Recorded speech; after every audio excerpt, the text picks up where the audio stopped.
Lesson 43, Chess. To follow along with this lesson, download the project from the top of our lesson page at zoax.net. In this lesson, we use the material from previous lessons to program a slightly simplified version of chess. Our primary purpose in this lesson is to give a practical example of inheritance and polymorphism. To make the code more understandable, we have left out some of the rules which would make the code messier, but can also be added in very easily. These are castling, en passant, the double pawn move, and pawn promotion. Our program contains a base piece class and derived classes for each type of chess piece.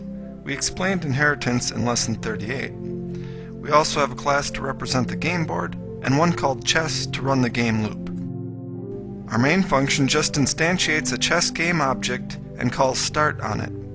The chess class has two data members, one board object to represent the game board, and a char to represent the current player's turn. The player's turn is either W or B, depending on whether it is white or black's turn.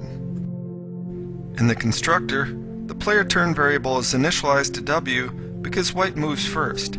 The constructor also calls the default constructor for the board. The board has a single data member that is an 8x8 array of pointers to pieces. The default board constructor initializes all these pointers to null, and then dynamically allocates and places each of the pieces on the board. We covered dynamic allocation in lesson 36. Any leftover pieces are deallocated by the destructor when the game is over. When the start function is called, we begin the main game loop, which simply calls getNextMove and alternate turn to switch to the next player's turn. Additionally, isGameOver is called for each loop to check whether there is a checkmate or stalemate. The getNextMove function runs a do-while loop until there is a valid move specified. In the beginning of the loop, print is called to print the game board, which looks like this. The board is numbered on the left and bottom by the numbers 1 through 8, which are used to specify moves. Here we have the print function, with the first loop printing the upper left portion of the border with the game board on the right.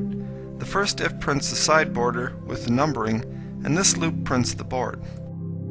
The function call getColor outputs W or B to indicate whether the piece is white or black, and the function getPiece outputs one of these characters to indicate the piece type.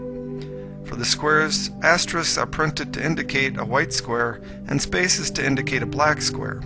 This bottom portion prints the bottom border with numbering.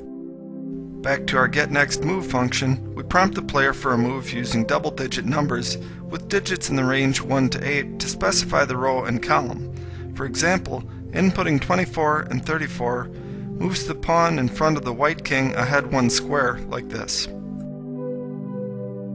Once the move is inputted, we check that it is a valid move. The first check makes sure that the adjusted coordinate indices are in the range 0 through 7. Then we check that the source location has a piece, and that piece is of the same color as the player whose turn it is.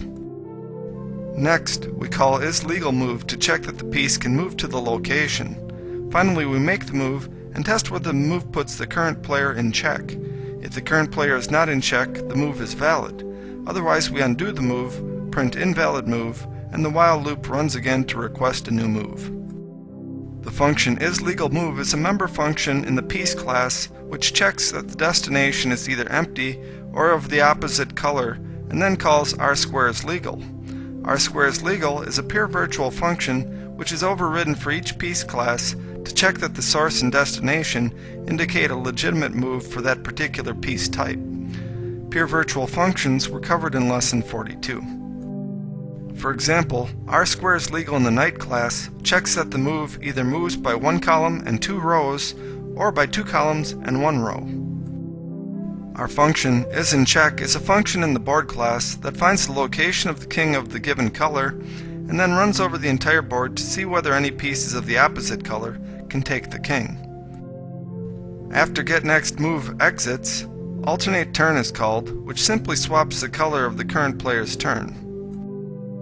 Finally, we have the isGameOver function, which first calls canMove to determine whether the current player has any moves which will not put his king in check.